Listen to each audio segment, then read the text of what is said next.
Hi, and welcome to Advocacy, sharing your story to create change, a training hosted by Building Bright Futures Families and Communities Committee and presented by Anna House. I am so excited to invite you to watch the recording of this training. We did host this training live through the committee as a series of quarterly trainings the Families and Communities Committee is hosting to its membership. So if you missed the live training, you are invited to watch this video in order to learn a little bit more about the structure and how to put together your story to create change and really like what advocacy is all about and the different types of advocacy that we can engage in as parents with children in our communities here in Vermont. Building our community starts with introducing ourselves. So even if you're here watching this recording, I encourage you to share in the comments below your name, the town you're calling in from, and why you joined the Families and Communities Committee or why you came to watch this video about advocacy.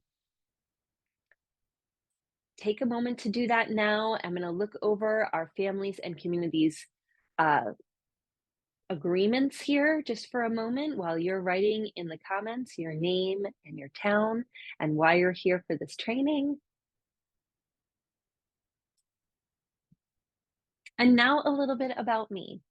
My name is Anna, and I believe that the best way to achieve a better world is through raising the next generation of children who are stewards of the earth and compassionate contributing members of our communities. And I do this by providing family education and coaching, offering educator resources, and through advocacy trainings and support. Also, I work with people individually in energy healing sessions because I believe that when adults are prepared, feeling healthy and whole, they create better environments for children. So, what we're going to cover is a little bit about what advocacy is, when, where, and why we advocate, a little bit about leadership, and then we're going to dive into why your ideas matter. We're going to go over the structure of storytelling. In the live version, we had time for questions. This is where you can pause and put your questions in the comments below, and take a break to really start thinking about and honing in on your personal story.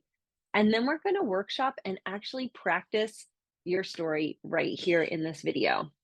I'm really excited for the opportunity to continue to share these skills. And I want you to know that whatever you learn in this video today is yours to share with others, no matter who they are. Anyone who's passionate about creating change, you can share these skills with them. What we're not going to cover in this video is details about the legislature, government structure, or how a bill becomes a law. Those are things that I can provide trainings for. So if that's something you're interested in, be sure to fill out the post-training survey, which the link will be in the description of this video below. And you can fill that form out to let me know if you're interested in future trainings where we can cover some of these details. So, what is advocacy? First, I'm going to share with you the Webster definition of advocacy. Advocacy is public support for or recommendation of a particular cause or policy. In other words, or in my words, advocacy is building the public will to create the political will for changes that impact our communities. And the reality is that we advocate all the time. So many of us engage in personal advocacy. This is when we're advocating for our own interests or needs. And this is so important, even in our family structures. I love to tell the story of advocating for my partner to support in washing the dishes after dinner. Then there's individual advocacy.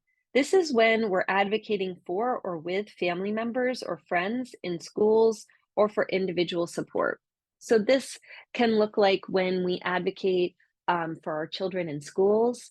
My example is in fourth grade, my son came home and told me that he hadn't been to recess in 2 months. And I needed to go into the school to advocate with his teachers in order to figure out what was going on. They told me he wasn't sitting still in the mornings, and the only thing they had to punish him, the only form of discipline they had was to take away recess. But as we talked, and I asked them, well, how is the afternoon going? And they told me terrible because this kid who is all gross motor, needs tons of exercise, loves moving his body and being outdoors, you know, was suffering from missing recess and therefore acting out in the afternoons. We were able to come up with a new plan in which he was encouraged to do 10 laps around the gym when he struggled to sit still in the mornings, and he was still allowed to go to recess. In addition, we found that silent reading was a time that was hard for him to sit still, and he often did a lot of tapping with his tapping his leg or tapping his pencil while he was reading. And the teachers decided to let him stand in the back of the room while reading, and he could even pace back and forth in the back of the room and get all his reading done at the same time. It was an amazing success story of individual advocacy. And then there's systems advocacy. And this is when we're working to create change on a local, state, or national level through laws and policies. So, this is when we can use our personal experience to impact decisions that are made at the state, local, or state level, often by committees or government structures. And I often say this is when there's a number of well-intentioned people sitting around the table behind closed doors, making decisions that impact our communities, that impact our lives and our children's lives. And if they don't hear our stories and know directly from us what our experiences are, they're not able to make policies that have a positive impact on our lives. So this is where your story becomes really critical in creating larger systems. But when, where, and why should you be an advocate? The first thing I want to cover is why. So there's two reasons why you may want to advocate, specifically why you might want to share your story with another individual or, like I said, with a committee or a group of people. So the first why, and this one is what we really focused on in the live training because so many people were so passionate about creating change in their communities. And the first reason why we advocate is actually for community organizing. It's to build that circle of support. That's the first place where we're going to share our story and encourage people to join us. Because when we're not alone, the differences we want to make become even more possible. We can feel more hope when we're not alone. So that first why is for community organizing. And this is where we want to do our advocacy everywhere with everyone all the time. Because sharing our story in our communities with our friends and our families can make such a big impact. This is that point where we really want to empower others to join us and build support. The building of the support also becomes that public will that then builds momentum towards the political will. So, um, so the first place we're advocating is everywhere we go, in the grocery store, at play dates, at the park with other parents, where we're sharing our story and we're encouraging people to join us. And then we begin to see that maybe there may be small solutions where we build groups of like-minded people to connect, and that solves a need in our communities. And then when it shifts to systems advocacy, this is where we're building support to create political will and really make a larger change. And this is where we might want to advocate with policymakers, decision makers, power holders in our communities, or actually through testifying in the legislature to impact the direction a bill or law is headed. So a couple of examples from my personal life is on an individual and local level, I wanted to share a story about when we first started homeschooling our daughter. It became really clear that This is my younger child, and by the time she was in second grade, it became really clear that actually public school setting was not a good fit for her. And when we started homeschooling her in third grade, the first day of school, we went out into our town and our community, and she just looked around and said, "Where are all the kids?" She said, "I just feel like I don't belong here. It's all grown-ups and there's no kids anywhere." And really quickly, we realized like we've got to get her into settings where there's other homeschooled kids so she can get to know the community of kids who are out and about during the day when the other kids are at school. And we joined so many different um, opportunities at the library or different sports, um, different groups. And we quickly found that some families homeschooled for really doing like competitive sports with a focus on competition. And that was not a good fit for her. We found other settings where people were homeschooling for academic excellence. And that was not a great fit for her. Other settings where people were homeschooling for religious autonomy, and those were also not great settings for her. She was a kid who was just passionate about plants and animals and being outdoors. So this is where I used my personal story to begin to talk to people everywhere I went, saying, "Hey, I am homeschooling my kid. She loves plants and animals. Do you know where other homeschoolers are who love plants and animals? Do you know anyone else who might be homeschooling their kids with this kind of focus?" I asked about anyone, if anyone knew any classes that were existing. Quickly found that there were none. And this is when I began to advocate. So I went into spaces like the local apothecaries, local plant stores, and places where I knew there were adults who loved plants and animals, different farms, farmers markets, and farm stands. And I started to ask the adults, "Do you know anyone who would be willing to teach a class for homeschoolers?" And we were able to organize an herbalist who taught a homeschool class, herbalism for homeschoolers, here in our local community. And we were able to get the word out and find a bunch of families whose kids were really interested in that. And um, over 10 years later, some of the kids who came to that class are still my child's best friends. So that's an example of local advocacy that built support. That herbalist continues to teach that herbalism class for kids. We run into kids all the time, homeschoolers who are taking that course, and it's really impacted and supported like-minded folks on their homeschool journey. A couple of other examples when we move into systems advocacy in my journey to advocate for high quality, affordable childcare, I found myself at my local grocery store reaching for the macaroni and cheese. And I looked up, and there was one of my newly elected local senators also reaching for the mac and cheese. This was a decision maker, a policy creator, a power holder who was right there at the grocery store with me. And I had already practiced my story and was prepared to have that conversation with him. So, first, we laughed about our kids both liking the exact same specific type of macaroni and cheese. And then I was able to introduce myself and say, uh, "Hey, Senator, congratulations on your local election.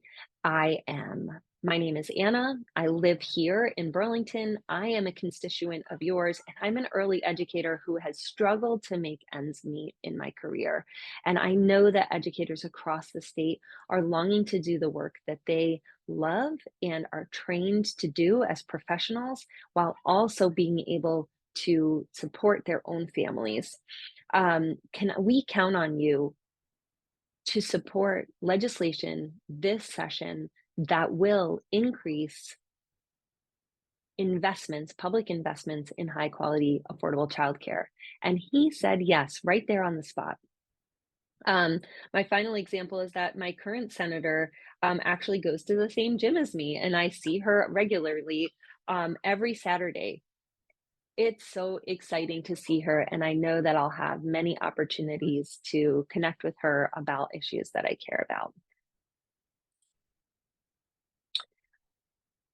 These are the two co-chairs of the Building Bright Futures Families and Communities Committee.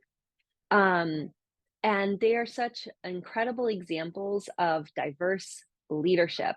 They both are passionate parents, and they're passionate about creating this committee where everyone's voice is included, where parents are really encouraged to participate in creating change in our communities. Um, Leadership looks like reaching out and connecting with someone else. We're all leaders. Leaders can take action in small and large ways. So remember that if you're passionate about something, even if you don't feel like you're an authority on that issue, you're going to learn through this stories training that, in fact, you are an expert on that issue. And if you connect with one person and encourage them to get involved, then you are a leader. Your ideas matter. Your personal experience tied with a clear axe can create change. And I want to share with you today, some of the ways in which you can take your idea and actually move to action and create massive change. But first, I want to share with you a list of all the things that people in this committee are passionate about. There's so many things to care about. Um, so starting at the top of the list with accessibility, ensuring that spaces are accessible, that schools are accessible, that committees like this are accessible, that policy and change making is accessible to all people. People are passionate about creating change for childcare and early education. Also, improved cell reception and internet in rural areas of Vermont, improved sustainability and sustainable energy, equity in healthcare and accessibility and affordability for healthcare, domestic violence survivors. That's an important issue to advocate for. Changes in WIC programming or Reach Up, support for families, supporting families and children during their first years of life, fair pay for allied health care professionals, Medicaid reform, parent-child center funding, social justice issues related to sexuality, reproductive health, and gender, connecting families to resources, kindergarten transitions, and mental health services. And that's just a fraction of the things that people care about. And so the big question is, where do you even start? When there's so many things that you care about, where do you even how do you even get started? Because it can feel so easy with so many of these issues to get stuck in complaining about the problem, because there are so many problems. We're living in really, really difficult times when there are so many um, really scary and hard things out there, and so many people who aren't feeling successful or thriving. But we really need to move, make sure we don't get stuck in complaining and move from the problem towards finding a solution. And ways we can do that is by really sitting and reflecting on our own experience, thinking about, have you ever had an aha moment where you tried a better way that worked? Or you maybe just have an idea about how it could work better. Starting with that and finding other people who might agree with you in creating that better way. Or you know someone who's had a good experience with something that was challenging for you. Kindergarten transition is a great example for this.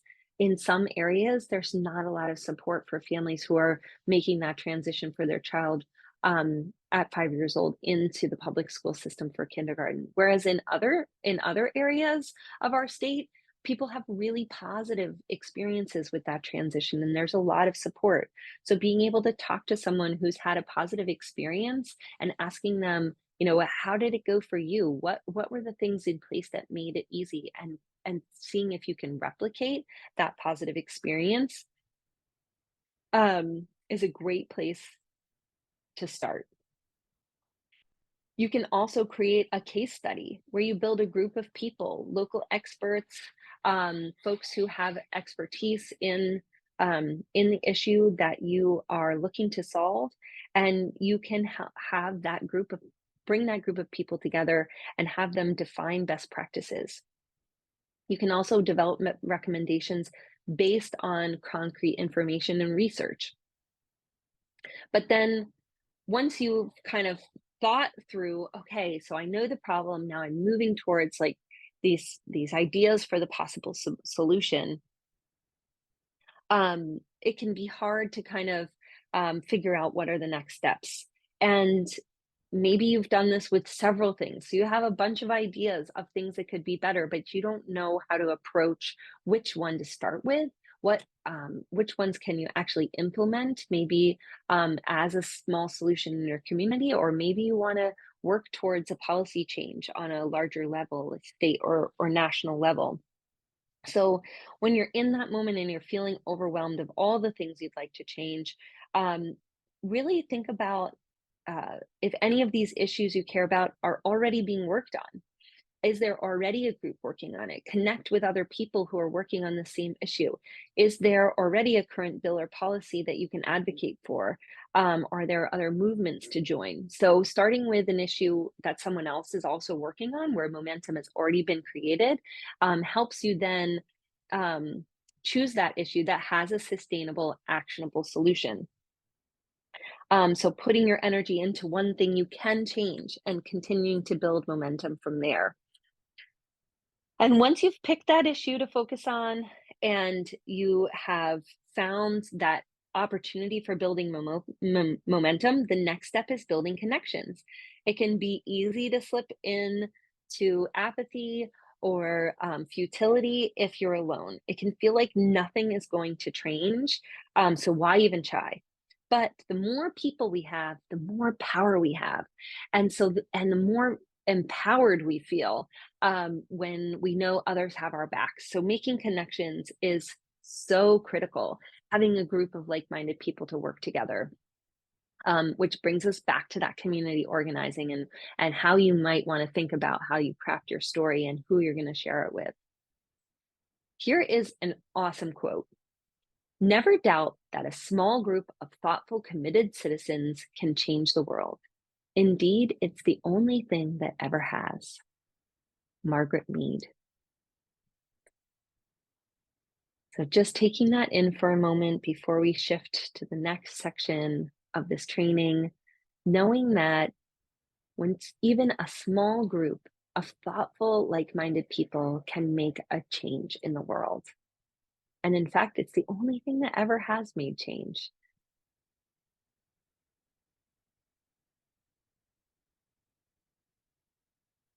And so how do you find your group of like-minded folks? How do you really gather people together? I believe that sharing your personal story is the most powerful thing you can do to build that support and structure for hopeful, possible, positive change. So the first cautionary word of advice that I have for you is that when thinking about the structure of storytelling for yourself and also for supporting others to tell their stories, it can be easy, especially when working with a larger organization, to slip into the idea that you need to collect stories to use for your cause. This is a slippery slope and can really create a feeling of exploitation for people who are struggling with the issue that you're trying to change. I encourage you to share only from your own perspective. And if there are other people who have really impactful stories that you believe will help make the change you're looking to change, then the best thing you can do is empower them by giving them this training, empower them to share their own story and let them know you have their back. This can be really vulnerable. It can feel even dangerous for people to share their stories, but when they know that they have support, connections, and deep relationships with other people creating change, it can create the kind of safety that they need to share their own story. So please, please, please keep your story from your own perspective. All right. So this is where I'm going to get into a little bit of the structure, and I'm actually going to just go over the brief points here, and then we're going to take the pause. And in that pause, I encourage you to actually get a notebook and a pen, piece of paper and a pen, or create a document on your computer or a note on your phone, a way for you to actually begin to write this down. So, when I teach the art of storytelling for creating change, I use four simple steps.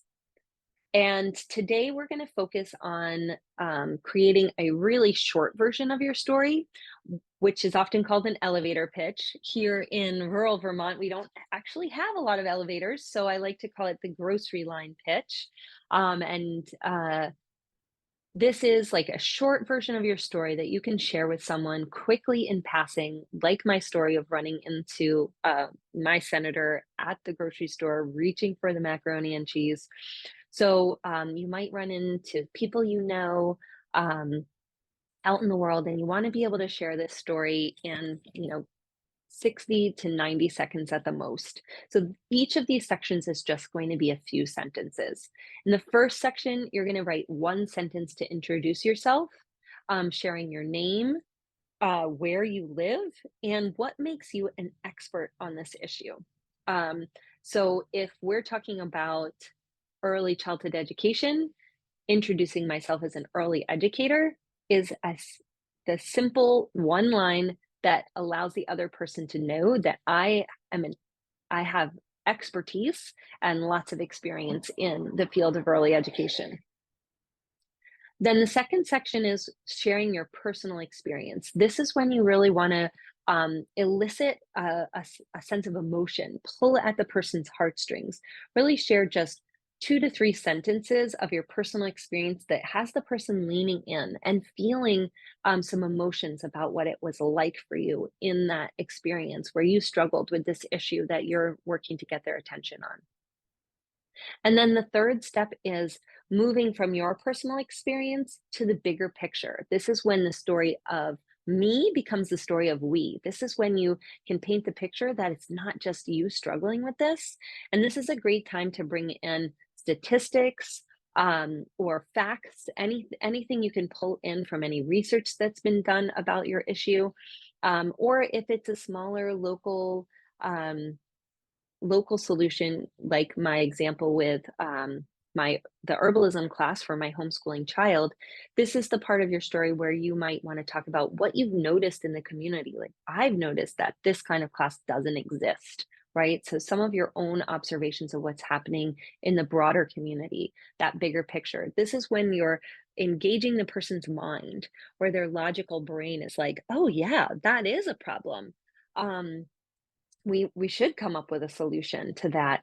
And then once you've got them feeling it in their hearts and their logical mind is engaged, that's when you want to make sure to end your story with a call to action. This is a yes or no question that solicits the person's um, you know commitment to your issue. You want to make sure that they have an actionable step they can take towards joining you in creating the solution to the issue. Okay, so this is when we're going to pause and allow you. I literally encourage you to click pause on this video, go get yourself a pen and paper, um, write any questions you might have at this time in the comments below. I will be looking at them and reading them and responding. Um, And then I'll just continue with the next steps in the training. And like I said, you pause and you come back when you're ready to really craft your story.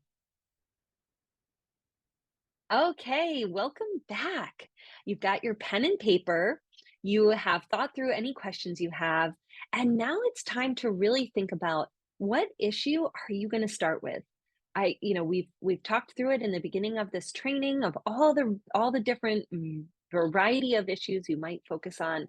Is there a local um, solution that you'd like to bring people together to work towards? Or is there a bigger issue that you want to advocate for? Really get that one idea in your mind. Focus on one thing you want to change right now. And we're going to think about how to craft your story for that particular issue. And I'm going to use two different examples. My one example of community organizing towards creating the herbalism class for my daughter. And the second example will be creating policy change through sharing my story as an early educator. So you can have two different examples also of who you might be telling this story to, because that's going to change also what examples you use and what call to action you might have at the end of your story. So the first thing you want to do is introduce yourself. And you want to give one sentence about who you are, where you live, and what you do. This helps the person you're talking to know that you're an expert on this issue. So right here is where I would say, in the example of my homeschooling kid, hi, my name's Anna. I live here in Burlington, and I have a homeschooling child who loves plants and animals. One sentence.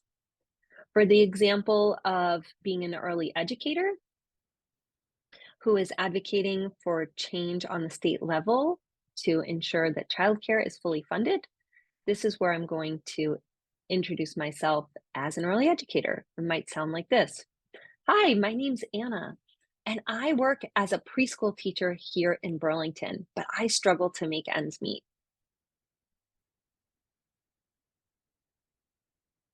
So your sentence might include why, not only what you do, but also how that impacts you, if it's easy to fit into one sentence. But we're gonna elaborate that on that part more in the personal experience section next.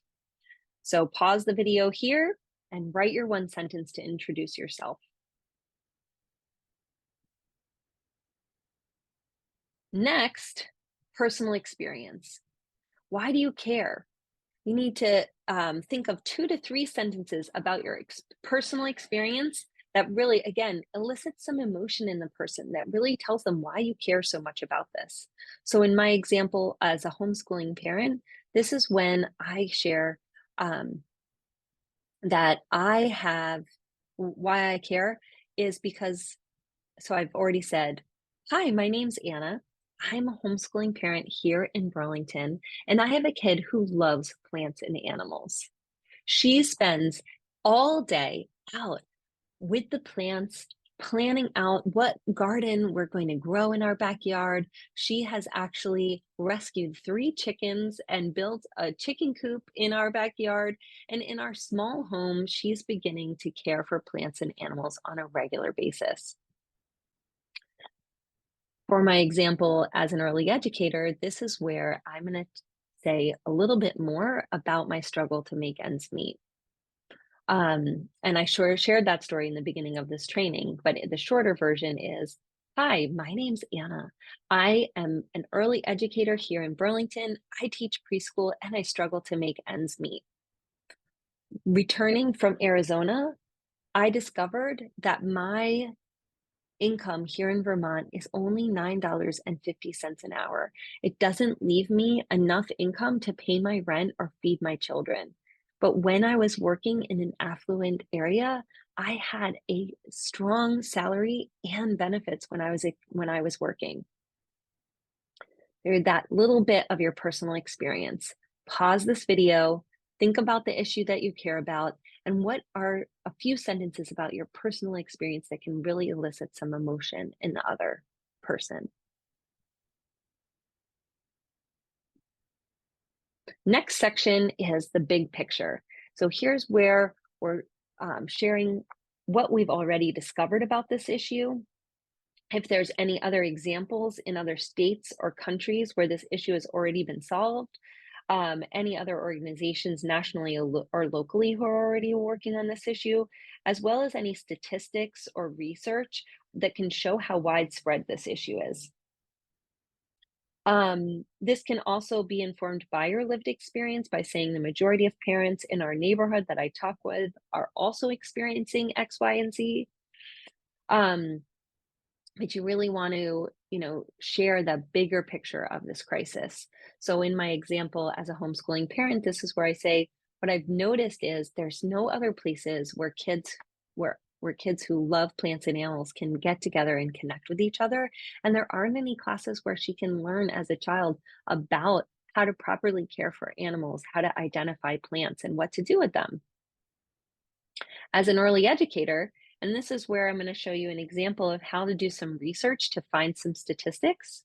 So, as an early educator working on this increased investments in childcare, I know that locally in Vermont, we have an organization called Let's Grow Kids. I know that because I actually worked as the director of the field team for Let's Grow Kids for 6 years. And Let's Grow Kids has made incredible impact in our ability as a state to actually invest in these essential early years for children. And they have pulled together so many statistics. So here on their page, I navigated to it by coming to Why Childcare and then clicking on the childcare crisis to see some statistics about just how many children in Vermont don't have access to childcare, how many children still need childcare, as well as some statistics about how much families pay and how much early childhood educators make. I will say that in my example, $9.50 an hour was a lot less than the median annual wage for early educators now. So I may, if I was telling this story in real time, I might say when I first moved back to Vermont in 2009, working as an early educator, I only made $9.50 an hour.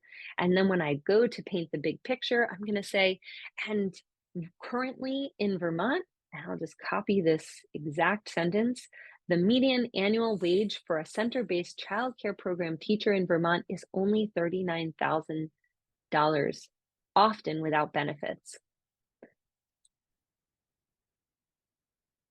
Without a livable wage, early educators can't afford to stay in the field, which is exactly what happened to me. I no longer work directly in the classroom with children, and it breaks my heart every day. So as you can see, it can be really easy to change from our personal experience to the big picture and then back to our personal experience again. So I want to let you take a moment here and think about how can you paint a broader picture with your story? Are there any organizations where you can find statistics or facts about that issue?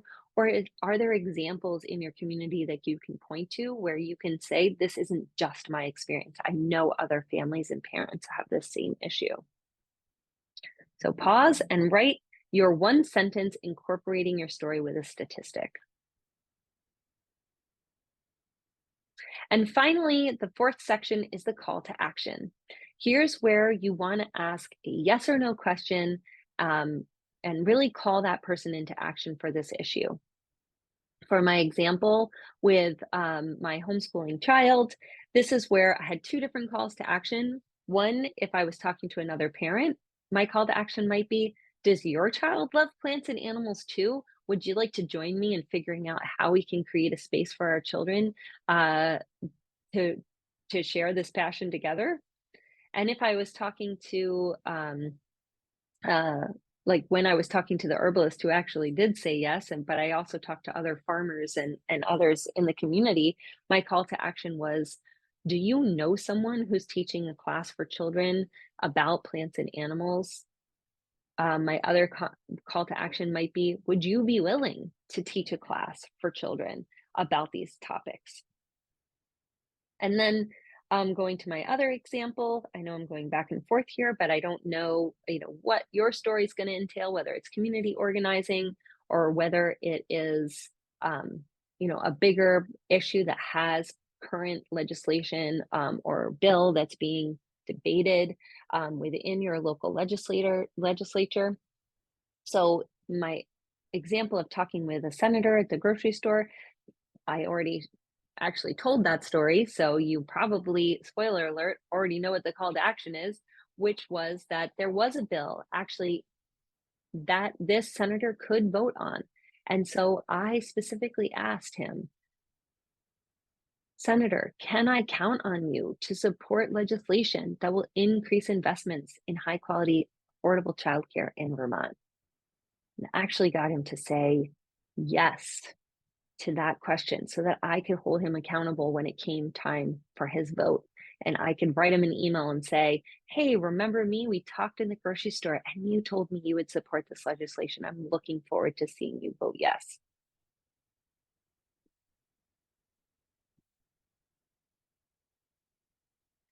All right, pausing the video to write your call to action. It might be as simple as, will you join me in calling on this change? Will you join me in finding a solution to this issue?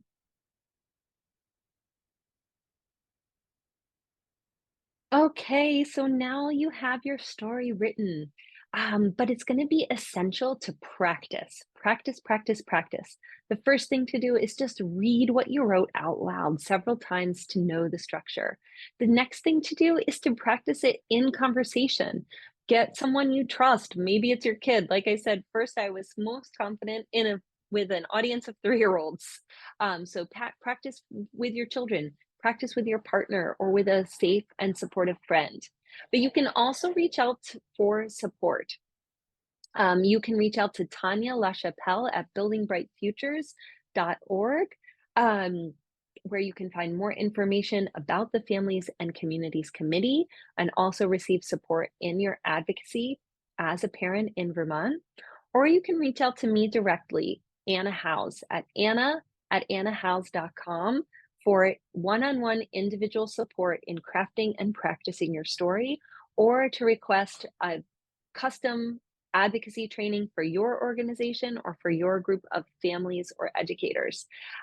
This is something I'm so passionate about, and I can't wait to practice with you more, so that you can feel like you're making a difference for the issues that you care about. You're doing an awesome job. Keep up the great work, and please stay in touch. Bye.